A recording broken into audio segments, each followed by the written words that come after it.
Yan si Pichi. Hello, anak.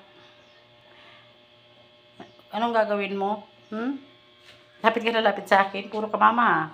Hmm. Hmm. Hmm.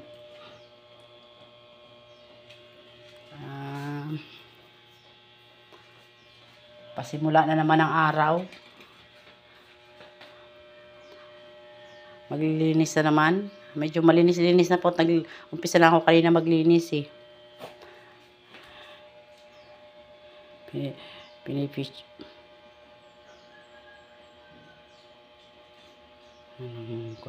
Sa kwarto, malinis na rin. Ayun nga lang, ito yung higaan ni Pichi. Dito siya natutulog sa kwarto ay.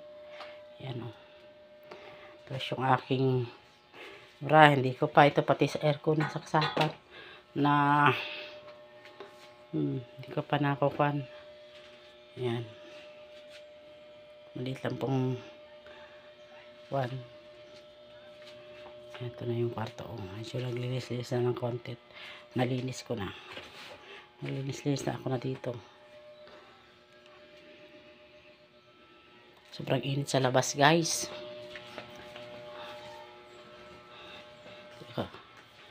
Kaaga pa. Anong oras pa lang, guys? Alas 9 pa lang, guys. Sobrang ang init, oh. So, ito ang labas namin, guys. Yan. Hindi pa, yun ang labahan ko, guys, oh.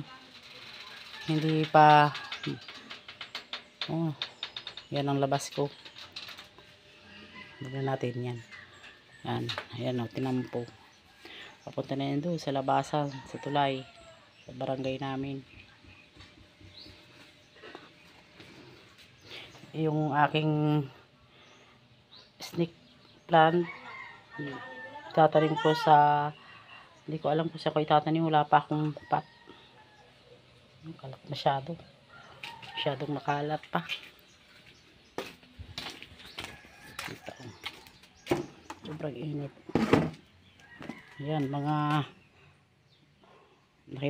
parking ng mga kapatid kong mga motor nila dito na iparking. Yan, sa kapatid ko po yan. Yung labahan ko. Ito, yun ang labahan ko pa. Kusot lang, walang washing ay. Ayan, bininturoan ko pa ako, hindi pa tapos. Puputi ko yung labas ng bahay.